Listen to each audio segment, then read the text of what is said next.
Shalom Bapak Ibu yang dikasihi oleh Tuhan, kembali kita akan bersama-sama membaca dan merenungkan firman Tuhan.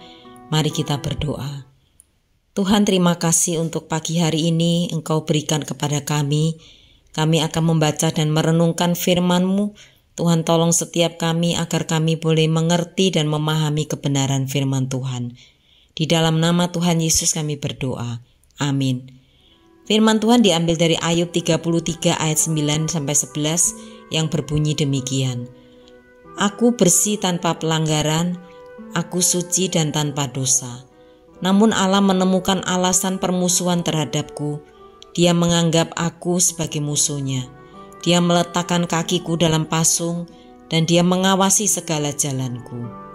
Sampai di sana pembacaan firman Tuhan. Bapak Ibu, sahabat Ayub, Elihu, hendak meyakinkan Ayub bahwa pendapatnya diilhami oleh hikmat Allah.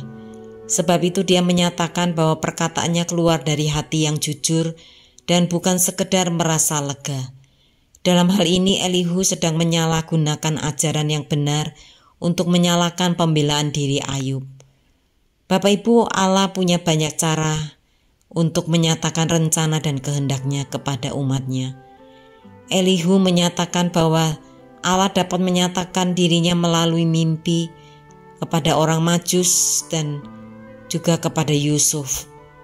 Sesungguhnya Elihu hanya ingin menyatakan bahwa penderitaan berat yang dialami Ayub harus dilihat sebagai salah satu cara Allah berkomunikasi untuk menyatakan kehendak, kedaulatannya dan kekuasaannya terhadap Ayub. Bapak Ibu, ternyata Ayub tidak peka memahami cara kerja Allah. Karena itu Ayub membutuhkan malaikat Allah sebagai mediator untuk menyatakan jalan yang benar dan mendoakannya agar Ayub terlepas dari penderitaan. Bapak Ibu, tentu saja melalui penderitaan seseorang dapat berjumpa dengan Tuhan. Dalam penderitaan ada makna rohani yang mendorong seseorang melakukan pengakuan akan kebergantungan kepada kemahakuasaan Tuhan semata. Karena itu Bapak Ibu, tidak ada seorang pun diperbolehkan melakukan generalisasi terhadap penderitaan seseorang sebagai akibat dari dosa. Tidak selalu penderitaan disebabkan oleh perilaku jahat seseorang. Selalu ada kemungkinan bahwa penderitaan seseorang terjadi akibat kesalahan orang lain. Contohnya, bukankah Yesus mengalami penderitaan dan dia menerimanya sebagai salib yang harus dipikulnya?